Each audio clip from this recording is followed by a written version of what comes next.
Hello and welcome to Wonder Gun Rod. I'm going to go ahead and show you how I clean the barrel, clean the bore out of the M&P 15-22 caliber. I'm going to start with my Wonder Gun Rod, and since I have a 16.5-inch barrel, I want to go ahead and set my crown stop, just like a little rubber thing. All you do is set that 15.5 inches from the beginning of your chamber down here. So that last inch in the chamber, you don't want the patch to enter that because it'll release the patch. Okay, at this point, I'm going to do my cleaning and my oiling completely separate. In other words, I'm not going to mix the two like you would with if you used a ballistol, which is what they call a CLP basically. It's a cleaner, lubricant, and protectant. I'm going to do them separately, so I'm going to use my mineral spirits that I've been using for, I don't know, forever. And I'm using the tweezers so you can see.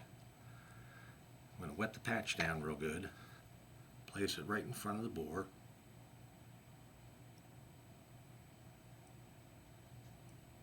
Well, I'm not hitting that right. There we go. Okay, get that in there. And the Wonder Gun Rod is following the rifling because it's turning clockwise right now as I push in. And then see, this is where this comes in right here. You don't go any further. And then just pull back out, and now it is turning counterclockwise. So I place my finger here, so I don't want the patch to come out. Okay, and just repeat the process. There's no big rush at this part. What you're doing is you're soaking that barrel down real good with that mineral spirits. You're letting that soak a little bit, and you're just working it back and forth.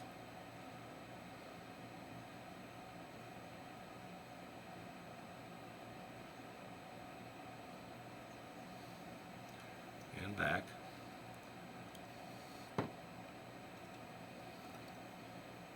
And it's spiraling in and out. Turning clockwise now, and now counterclockwise. You can actually kind of turn with your fingers and it really goes smooth. And then on the last one, what I'm going to do is I'm going to go ahead and move my crown stop, and I'm going to go ahead and take my patch and push it the whole way through into the chamber down here. Move the gun forward. So what I'm doing now is I'm going to push it out through the chamber.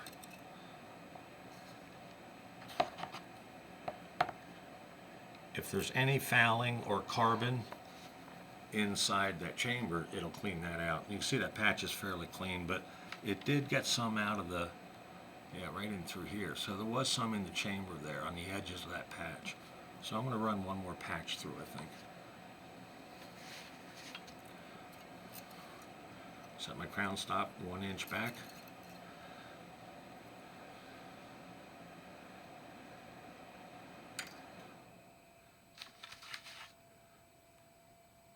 And we'll load another patch.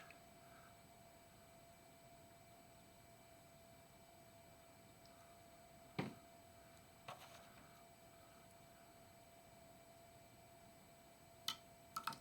we go. And the beauty of it is you can clean the gun from the crown and not worry about damaging the crown. The Wonder Gun Rod is just silky smooth the whole way through. Nothing to catch on that crown. Where the lands and grooves end at the end of the barrel, where the bullet actually leaves and goes into the air by itself. There's nothing touching it.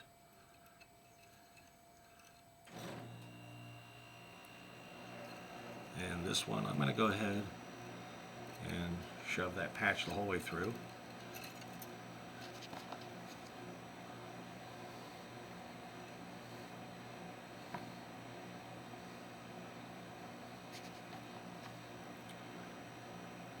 And that patch is pretty darn clean.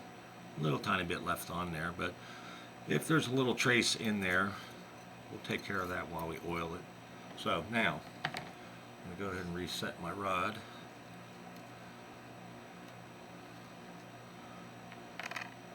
Okay, now I'm going to switch over and I'm going to use my oil.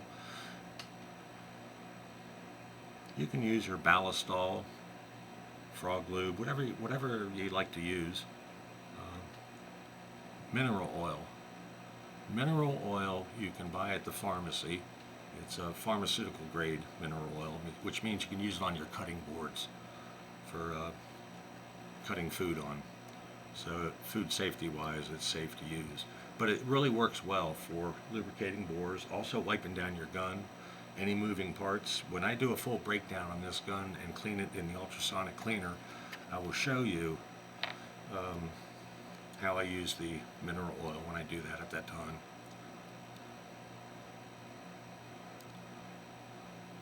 So I'm going to take some mineral oil and put it on that patch.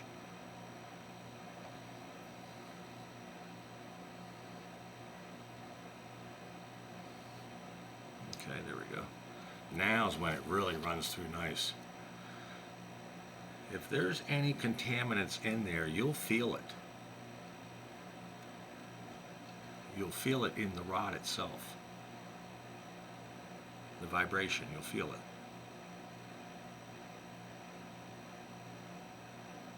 And that is super smooth.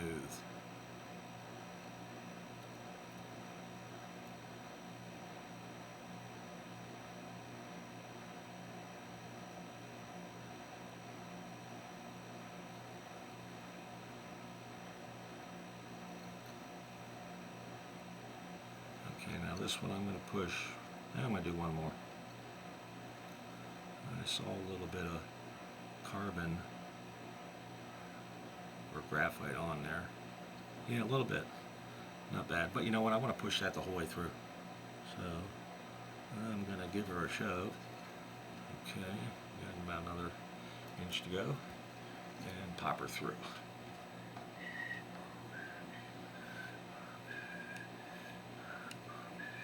And maybe through a little bit further. There we go.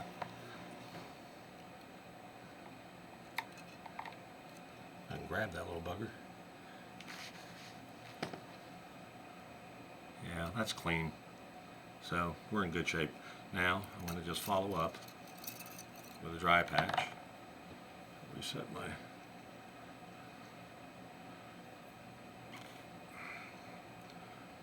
Now this will be set for long-term storage with your mineral oil. That's why I like keeping them separate. If you're going to use a good quality oil, and a lot of people, believe it or not, they use 20W30 synthetic motor oil, which you can use. I'll do a video when I do that. I'm going to do some more shooting with it though. Okay, now at this point I'm going to run it the whole way through.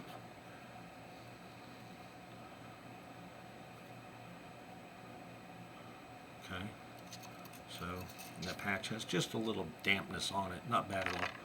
Now what I'm going to do is take these older patches that I had my cleaning solution on, and I'm just going to rub down the tip. You can see it breaking off a little bit of fouling on there.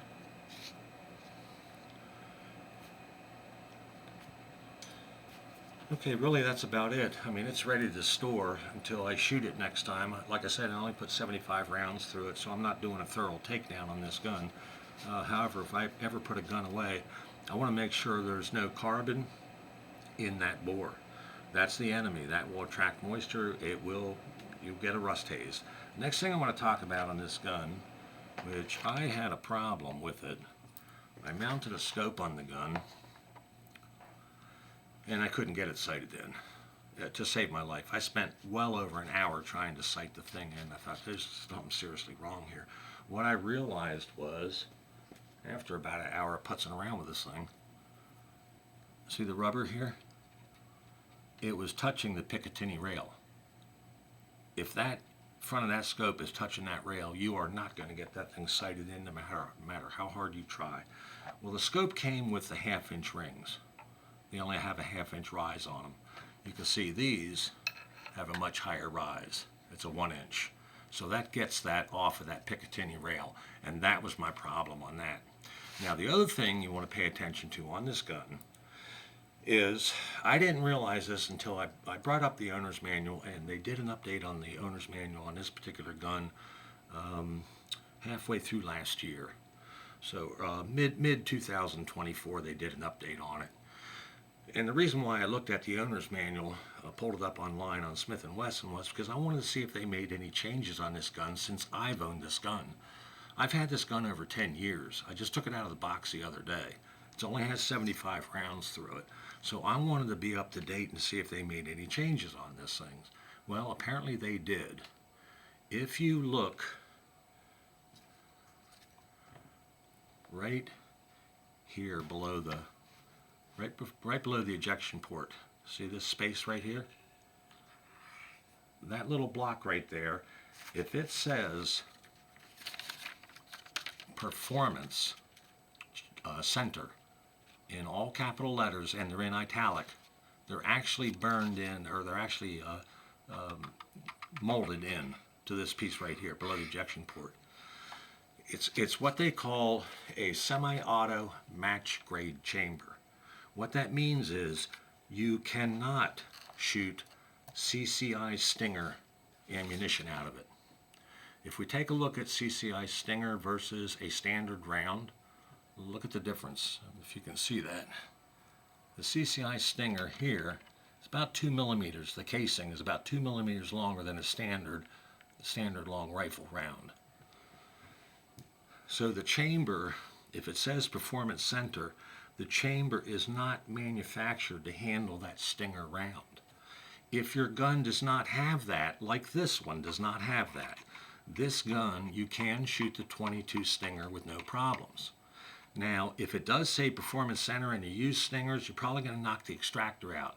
I had the experience with a Smith & Wesson Victory 22, where I did use the Stingers and it knocked the extractor right out of the gun. And that was quite frustrating. So that was the other thing I just wanted to bring up on this gun. It's a fun gun to shoot. I enjoy it. And I'm looking forward to shooting it quite a bit more. Like I said, I'm going to do a full breakdown on the gun, and then I'm going to show you how I use the ultrasonic cleaner to clean all the parts, like I do on all my guns. You've seen a lot of my videos. So is there anything else? Oh, the other thing I wanted to talk about. If you look through this bore, let me show you this. If you take a 2-inch patch, or 1.5, 1 3/4 inch, see how the bolt's open? Just take that patch and tuck it down in there.